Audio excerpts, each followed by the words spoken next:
Hey guys, it's Cameron for the season finale of Big Brother 19, and let's just talk about this finale because, guys, it's over. It's finally over. I know we all have been very, very excited for this season to end, but let me just say, this finale I was very much, optimistic about, because there was a part of me that was like, all right, maybe this finale will actually be somewhat good, and maybe we'll actually get something surprising. But then there was this part of me that's like, you know what, this season's been so disappointing that I wouldn't be surprised if the finale is just as bad. But I have to say, I mean, right off the bat, this really has not been a good season at all. It started off really strong, and then I think at week 3, once Cody came back, that's when I really started to get out of this season. And from there, it just went more and more down the rabbit hole. It's been such a volatile, just unnecessarily just very bitter season in general. I think it's been a very mean-spirited season, and I mean, Big Brother in general kind of is like that, but just this was a whole new level of mean-spirited that was thrown into the game, and I think it did definitely put a dampener on the show overall. But I have to say, for a season that was so shitty, and for a season that was just so uninteresting, this was legitimately a great finale. I honestly love this finale. I really did. Not just because of who won, but in general, I say this every single year, this was the first finale that I've seen, guys, that didn't feel extremely rushed. And that's really, I think, been the problem with these Big Brother finales, that they're so rushed, there's not a time to get a word in edgewise, there's not time to show this or show that. They pretty much covered everything in this finale. Everyone really did get a time to speak, and there really was a nice through line that I was definitely very happy about. I really did love this finale overall. We're just going to jump into it right now. So we start things off right where, the last episode left off, where we do see our final 3 now. Josh, Christmas, and Paul, they're all kind of battling it out for final 3. And, after all of the jokes and everything that everyone's been saying throughout the season that, oh, how could have Christmas stay in the game? Why would Christmas stay in the game? There's no way she's going to play in Final 3. How could she have possibly done this? There's no way she's going to be able to play in this. There's no way they should take her to Final 3 because of this. After all of that, Christmas still somehow is able to play in the Final 3 comp, which I don't even understand. I have no clue how Christmas was able to play in that Final 3 comp, and I don't think we're going to get an answer. I just don't really get it. How are you able to play with a broken foot? It doesn't make any sense. All season long, she's told she can't play all these competitions, and then the Final 3, suddenly she's able to play. I really didn't understand it, honestly. But beyond that, I did think this was an interesting Final 3. It was basically like, they got in like these cow things that like shot out this sort of like, I don't even know how to really explain. These cows are like farting at them, or these unicorns are like farting at them or whatever, and Paul does end up winning part 1, which I really wasn't surprised about. I'm pretty sure, I think he won part 1 last year. I'm not totally certain, but I do think that he did win part 1. So then we go to part 2, which was, of course, the standard memory comp, which, side note, how the fuck does Christmas not know what's going on in the house all season? I mean, she allied with Paul all season long. You think she would know, have some idea of what's been going on in the house, but it's clear that she didn't. I mean, I know that just her memory of the season, I don't know if it was the drugs or whatever, but Christmas was just not in it for most of the season. And I think the drugs and, kind of like the trauma, what happened to her, that's definitely part of it. But in general, she just really was out of it for most of the season. You could definitely tell. But Josh does end up winning part 2 in a landslide, and that was awesome to see. I love seeing Josh win part 2 here. That was definitely really well done. However, once we got to the jury roundtable, that's when things really get interesting here, because not only was this, like I said, one of the most complete finales I think we've had in a while, this also was one of the most bitter juries I've seen pretty much since Big Brother 14, which, if you guys know, the reason Dr. Will was brought in as a mediator for all these seasons is because of the outcome of Big Brother 14, which, if you remember, that was the season that Ian won, not because everyone wanted him, but because it was a very bitter jury who was very much against what Dan did. And This jury was very similar to that. The reason I'm not complaining is because they have every reason to be mad at Paul, especially Mark and Cody. I mean, Paul treated them like absolute garbage, and he let everyone just rally on them and just do whatever they can to make them crack and make them explode. And that mentality, that is the main reason why I don't really support Paul's game. I'm sorry, but I just can't get past all of that stuff that he did. And I understand that Josh and Christmas were a big part of it, but Paul really was the ringleader of it all. He never tried to put a stop to it. He never told them this wasn't a bad thing to do. He stayed in it for the most part. He was the instigator of many of these things. We all remember the Jessica and Cody thing. So yeah, I think Mark, Elena, they have every reason to be mad at Paul for that, and I totally understand that. However, you could tell Dr. Will was getting very easily frustrated. It was very understandable because, he's usually the strategic guy, and it didn't seem like he could even really control them. Matt and Raven are going off about how Paul's this amazing player and Paul did all this great stuff and how they need to stop being big babies. But, I mean, Matt, you're the one who lashed out at Jason. Raven, you had some moments too. I mean, Raven, Raven is telling everyone to not play big baby. This is coming from the girl that pretty much just whined about her diseases all season. That's who we're dealing with here. I mean, it's ridiculous. It really is. The fact that Raven actually thinks that she did something in this game, when in reality all she did is just whined and complained all season, which, I mean, a lot of the house guests did that, but Raven was definitely one of the most consistent house guests in terms of just complaining constantly and just kind of going with whatever Paul did, and same with Matt pretty much.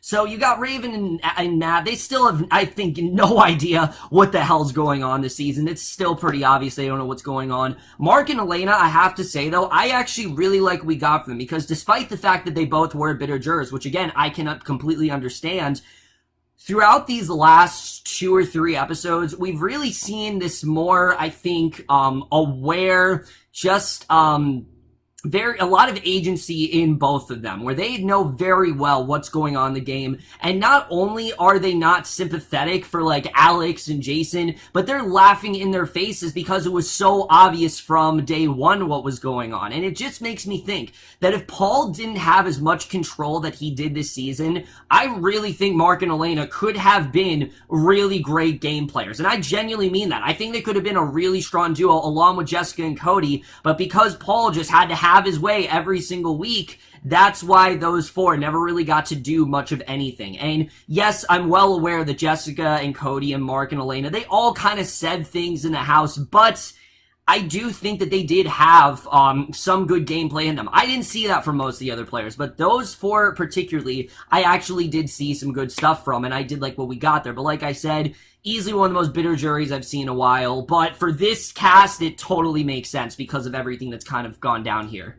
Before we do get to the final 3 HOH, though, because this was a 2-hour finale, they actually did have some time to show us a little bit more of, kind of what Paul, Christmas, and Josh's goals were, which I will admit this did kind of take up a little bit of time, but I thought it made sense why they did show this. I mean, they go to Paul, he talks about how if he wins, he wants to help his family, rebuild houses and things like that and give them enough money, which I thought was interesting. Christmas was the one that honestly kind of did get to me the most, because what Christmas is feeling is not exactly oh, I'm going to win this game, more regretful, and she seems kind of she's just kind of done. And I think Christmas has been done for a while. I think, similar to Kevin, Christmas has been very done in this game for a while. I think, despite the fact that it's clear that she does have feelings for Paul, which, I mean, they've made it obvious in the last episode, those recap episodes they usually do, they made it pretty obvious there. You can tell in general that Christmas is very worried about her foot, and as would anyone. I mean, when you go through something that traumatic and you don't even have family or anyone to help you recover, it can be really tough. All Christmas has had is her friends, and that was her excuse, I remember, is that she wanted to stay to be by her friends. But by doing that, she's had to really increase her level of misery and her level of just this lingering feeling, that I feel like Big Brother in general was kind of like Christmas's escape, which again, I totally understand. Again, I'm not excusing Christmas's gameplay or anything, but I'm just saying I can understand why Christmas did do what she did. I think I understood, what her intention was in doing all this, but I think in doing so, I think this did kind of make things worse for her, because yes, this was her escape, but now she's got to face reality, and that's probably the worst pain you can really go through, thinking that, holy shit, I gotta go back now with a broken foot, and life might not ever be the same for me again. If you remember, Christmas, is a professional athlete, from what I remember. A professional athlete, professional wrestler, something like that. She has her own company, and her career may very well never be the same again. And I did really feel bad for her in this instance, and I thought they did do a good job with getting us to feel bad for Christmas, because I genuinely did. I genuinely did feel bad for her here. I genuinely was kind of, you know, understanding what she was going through in that moment. Again, not at all supporting her gameplay. I think she played a very disappointing game this season. I can understand why she did it, again, because of her situation, but I do think she played a very bad game. I don't think it was anything worth praising, but anyone that goes through something like that, it's just very tough to watch, and seeing her just really lament over the pain she's gone through and really what she's endured was definitely very hard to watch. But again, this was something where they were able to show this. I feel like if we didn't have the 2-hour finale runtime, they would not be able to show this, and I think because of that, we really did kind of understand why Christmas did what she did. Again, really bad gameplay. Still in this episode, she says a lot of things that I don't understand at all. I do think she was pretty much drugged up for a lot of this season. That's you know, for sure. But I definitely did kind of understand where she was coming from there. So we then get down to the moment of truth, guys. It's the final 3 HOH, and this was really awesome to watch. I do have to say, though, Cody's question, you know, when they always ask the jury certain questions and Paul and Josh have to decipher what the correct answer is, Cody's question, I think he answered the way he did purposely to throw them off. And I think that's something that Cody would absolutely do, given the way that he's had such a lack of care and such a lack of effort in the house. He's contributed almost nothing there, which, again, I really don't blame him for. They didn't treat him with any respect. Why should he treat them with any ounce of decency whatsoever? I think he genuinely did that to throw them both off. I don't think he wanted either of them to win the game. You know, I think as much as he disliked some of the house, because I think Paul and Josh were definitely not his preferable final two. I don't think that's at all who he wanted, and I think the fact that, you know, both of them actually got it wrong is definitely a testament to how much Cody actually did want to throw them off there. But Josh does end up winning the final 3 HOH, which I was so happy about, because finally it seemed like, all right, this is Josh's chance to take out Paul. You have everything you can. Now's your chance to do it. You got to take out Paul as soon as you can. And unfortunately, that's not really how this does, in fact, go down. We get to the final 3, and Josh makes his speech, and he barely is able to compose himself, mind you, which, again, I've said it before, that's really what I think made or braked Josh's game, which, again, we'll get into that in a little bit, but he can barely compose himself. He actually does cut Christmas, and I think this came from a couple of different things. I think one part of it was because Christmas told him specifically not to take her to the final 2, to take Paul, and I think he kind of went by that. But also the fact that I think Josh felt that he not had a better chance of beating Paul, but that he'd rather be in a final 2 with Paul than he would with Christmas. And I guess I can understand that. I don't really know. The only reason I could see him being in a final 2 with Paul is so he could crush him at final 2 via, like, Ian Terry and Big Brother 14, which this was a very similar to the Big Brother 14 finale, even though that finale, I think the jury was very less understandably bitter than the jury was here. And that jury, I thought the jury was very just not understandable at all. I didn't really understand why they were so bitter, and I thought here it made a lot more sense. And it's Christmas's interview. You could tell that she did not at all think she was going to win. She was not upset about it at all. She wasn't even looking to win. That these were her guys, and she wanted them to go to the final 2. She was very gracious about it, but at the same time, she didn't do anything whatsoever to try to help her. And again, Maybe it's because the broken foot or whatever. Maybe that's a big factor into why she didn't really do anything. But the fact is she didn't. She still could have found ways to play and worked her way around the injury. But Christmas just never really did much of anything. She spent the better time of the game just sitting around doing nothing. And I think that's really what this kind of amounted her to. From the beginning, I always thought, all right, Christmas is going to be like that final 3 spot. It seemed like that's kind of what was going to happen. And that is essentially what did play out here. And I'm not at all surprised with the way things turned out. But now we get to one of the best parts of the episode, the jury questioning. And holy shit, did they not hold back. I mean, they asked Paul everything that we wanted them to ask about the mob mentality, about his lying, about him being in alliance with everyone. And Paul, even an entire season, you would think Paul having an entire season to think about what he did, to basically course correct all of his actions in Big Brother 18, you would think he would have learned from that. Not only did he not learn from it, but he did the same exact thing that he did in Big Brother 18, which, first of all, I mean, I knew immediately that Paul was doing things completely the wrong way when he showed up in the same attire that he wore on the finale. I mean, dude, those are the clothes that you lost in. Obviously, you're not going to win the game by wearing them again. I don't know, how is that going to do you any favors? I don't understand that at all, but despite that, he didn't even try to give any ownership of the game whatsoever. He didn't say, oh yeah, I'm definitely the one that was responsible for this.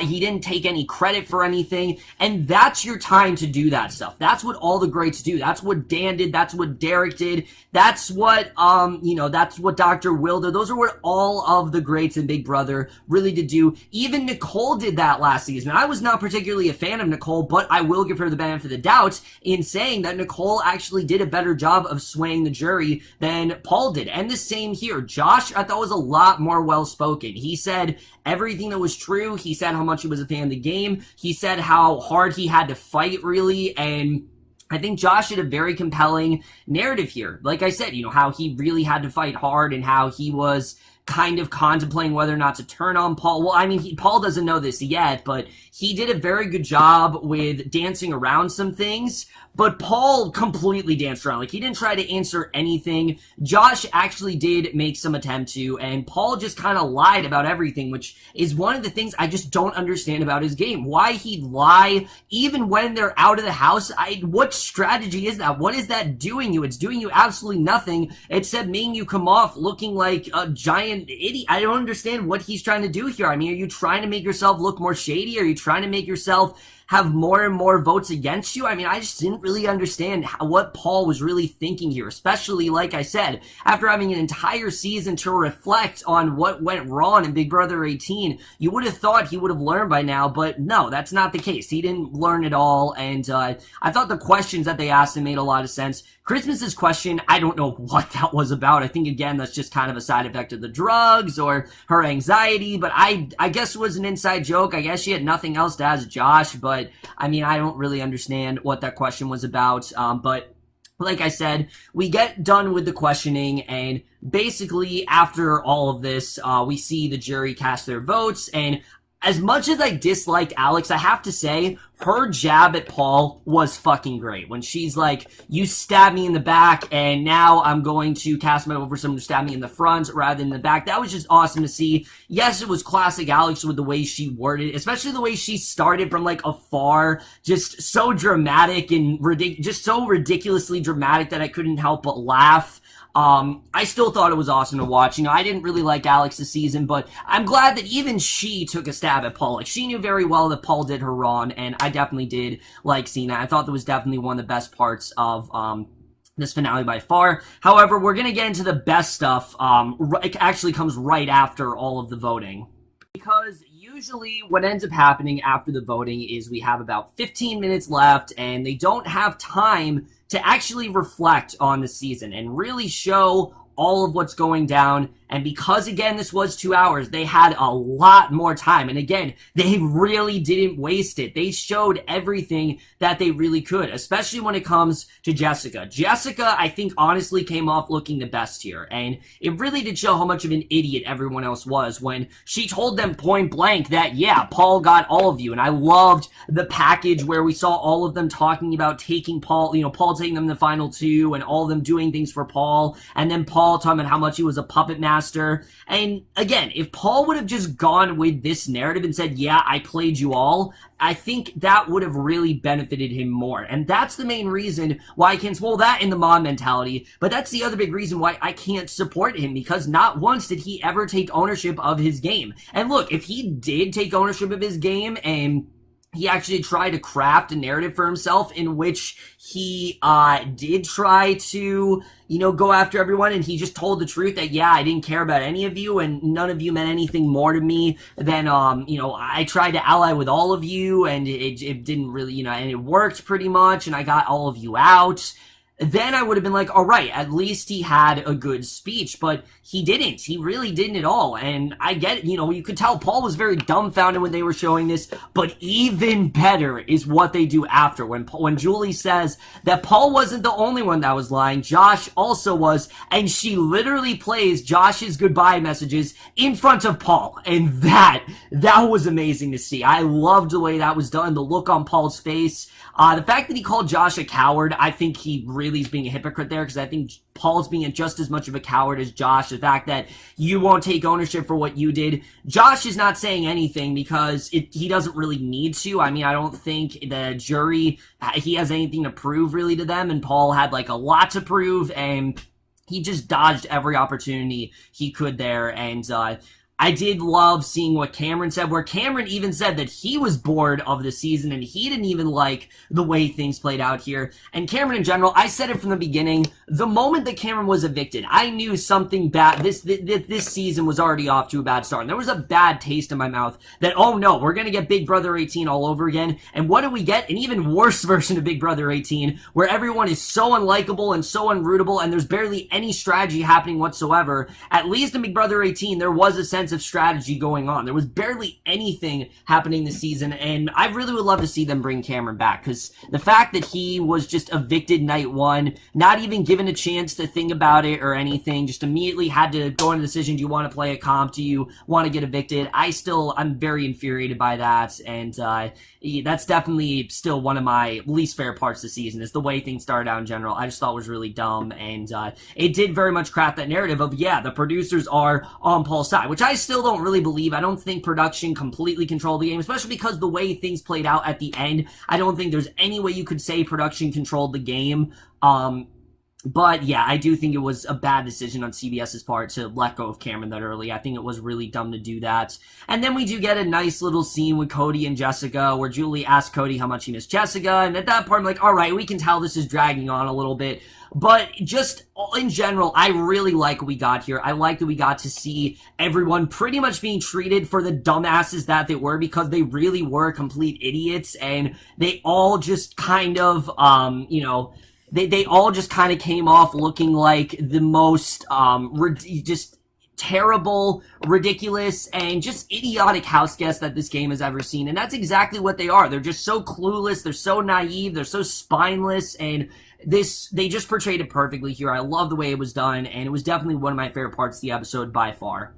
So at this point, guys, I really didn't know the way things were going to play out, because while Paul had crafted a really bad narrative and Josh had, the jury was so dumb that I was like, all right, I would not be surprised if the jury just completely just negates every bad decision that Paul made and still hands him the win. But luckily, that's not what ends up happening. Josh is, in fact, the winner of Big Brother 19, and it was awesome to watch. I was very happy to see Josh actually win the game, because sure, maybe he didn't make the best decisions, but at least he had a willingness to take out Paul. And there were those times where he did kind of play for himself. I mean, all the way back with his first HOH, he wanted Elena out over Jessica. And maybe it would not have worked out. There's a part of me that feels like he could have maybe, because of the way things actually did play out towards the end here. Maybe it might not have completely worked out for him, But I do think that, whenever he was HOH and whenever he had to make decisions, he thought of it for himself. Where would this actually get me? And I do think that is kind of what gave Josh the win. Also, the fact the jury was very bitter, that's definitely a big part of it. But I was still very happy to see Josh win, very deserving of it. And again, I think for Paul, the main reason why he didn't win is one, the mom mentality, and two, the fact that he didn't take ownership of anything, and he just completely lied to everyone. I think he had really bad jury management. Elena said it herself as she was casting her vote, and that's really what kind of destroyed Paul's game. And I had a feeling that was going to happen to Paul. And honestly, I'm not upset. I'm really not upset because Paul should know better. Josh has beat Paul. This is Josh's first year. Paul has played 2 consecutive years in a row and made the same mistakes both times, which I just don't understand. I really don't get it. How do you mess up this badly 2 times in a row? I don't understand. I mean, Paul just came off looking like such an idiot. And, if I was Paul, I definitely would be really just feeling like the biggest biggest loser in the world. I mean, Paul's the definition of a loser, and I mean, that's really what he is here. I mean, sure, he lost the game, but just in general, I think he lost a lot more than that. I think he kind of lost his integrity. He lost just any sort of ownership he could have taken for himself. I think we definitely do see that here, and I did kind of feel bad for Paul in that regard, but at the same time, I was excited to see Josh win, and also just because finally something didn't go in Paul's way. All this season, it's been Paul, and I was happy to see something actually change up. That's really what I wanted this season. I wanted some sort of variety, and we finally did get that here, and I like it when things do shift in a Big Brother season, and I know it was the final episode, but at least we did finally get something here. Then we get to America's Favorite House Guest, which this was a bit of a shocker because who won I expected to win, but the top 3 vote getters I was very surprised with. Because number 2 was Kevin. Number 3, however, was Jason, of all people, which I know a lot of people are like, Jason, and I've kind of thought about it. I think the main reason is the whole, his wife's having a baby, and that is kind of maybe what gave Jason some of the votes. Other than that, though, I have no idea how Jason could have won this. He was not very well liked, especially after the comment he said about Kevin's wife and daughters. I think that really did not portray him in a good light at all, and I think just in general, I was very surprised. But if I had to guess, I think that's really what it's about. I think it's the casual viewers who saw Jason, and by casual, I mean the people who don't watch the live feeds. If anyone wondered what casual viewers were, it's just people who watch the show and not watches the live feeds or keeps up with them or anything like that. I think what mainly got Jason the win is the whole, his wife's having a baby and that whole narrative. I think that might have been it. But Cody does end up winning America's Favorite Player, and I was definitely very happy about that because he very much did deserve it. I mean, his whole just lack of a personality and lack of an attitude was one of the most entertaining things about the season. Who would have thought that someone who had such a lack of, charisma or anything would actually be one of the highlights of the season, but he actually was. Why? Because he presented some originality, which this season just didn't have at all. Everything was the same. Everything just played out, and I love that Cody just gave it to everyone straight. The same with Jessica, and I thought that was just fantastic to see. I really loved seeing Cody win that, and I was very happy with the way that did play out. And with that, guys, that's really it. That is how this finale actually does come to an end. With that said, though, I do want to talk about this season because it's very obvious that this season was extremely disappointing, but it didn't have to be. I mean, if this season didn't have Paul in it, I think it could have been a lot better. I really did. I think there are many things that we saw, even in this finale, that showed that this could have been a really damn good season. Now, Christmas breaking her foot,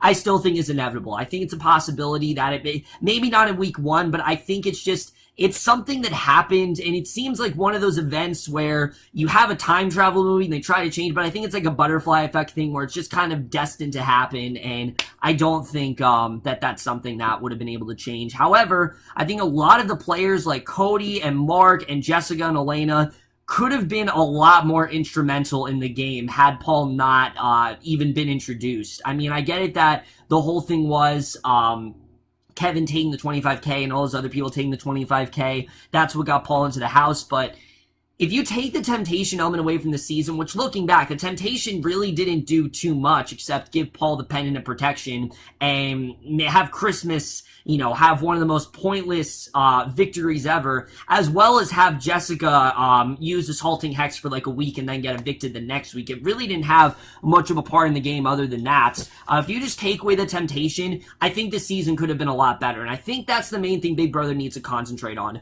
We don't want twists. We don't want themes. We want a straightforward season of Big Brother. That is the reason Big Brother 17 worked out so well, because everyone was thinking for themselves. People were thinking from a strategic perspective. There weren't all these twists getting in the way that everyone was thinking about.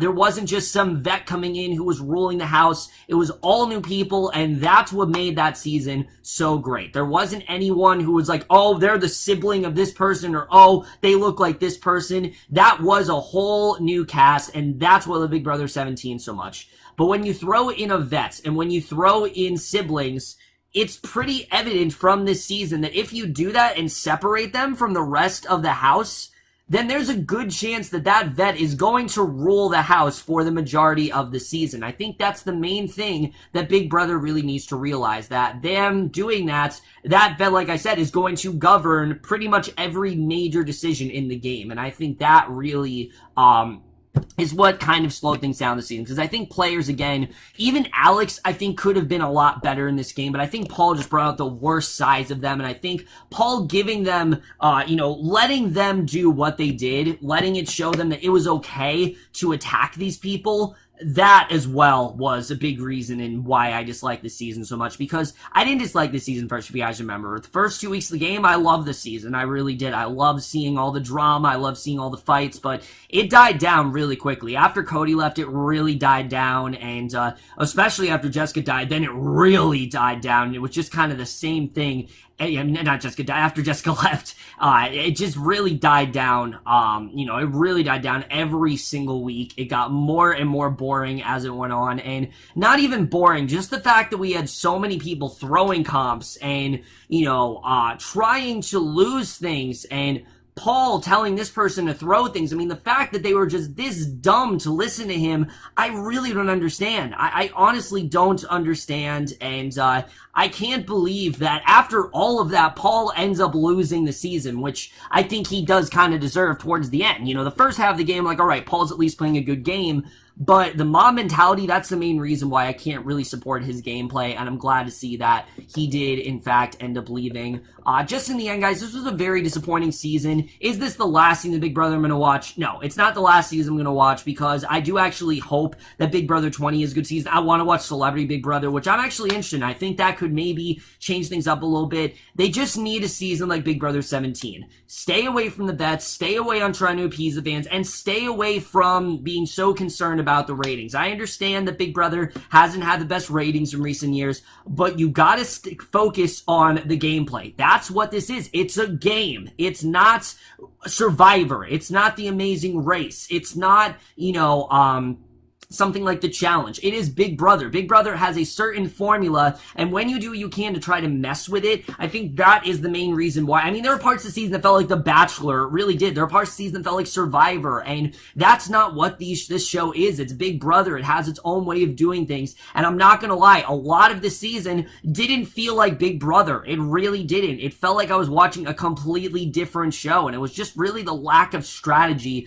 and the lack of really wants in everyone. There was no one who wanted it. There was no urgency about anything, and that just really bothered me, I have to say, and that's really what I think did kill this season as a whole. And if I had to grade Big Brother 19 as a whole, unfortunately, guys, I hate to say it, but I would in fact give Big Brother 19 as a whole a D+. Such a disappointing season with just so much potential, but just went so close so far. With that, guys, though, we're done. At least we had a really satisfying finale. This finale was way better than it had any business being, mainly just because of how cathartic it was and things like that. But that's really it for my review, guys. I want to thank you all for watching my reviews all season. I know Big Brother was everyone's favorite show this year for sure, and I'm very happy that, when all is said and done, guys, I'm still happy that I get a chance to talk about it. I probably would not be watching this season if it wouldn't be for me doing these reviews, so I really do owe it to you guys for that. But let me know what you guys thought of this finale. Very interested in seeing how this finale ends up going, because we're still talking about last season. Last season, I was very disappointed when Nicole's win, and this season, I'm very happy about Josh's win. So I'm interested in seeing how that's going to really hold up next year, what people are really going to be saying about that. But please, Big Brother 20, please go back to something like Big Brother 17. Please, I really just want a good season, Big Brother. That's all I want. I want a good season. I want a season where there's no twist. I want a season where there's good gameplay. That's all I ask for. That's all I really want. But that's it for my review. Hope you guys enjoyed it. We'll see you guys in my next video. Again, let me know what you guys saw this season overall. We'll see you guys in my next video, and we'll see you guys for that. Okay, bye.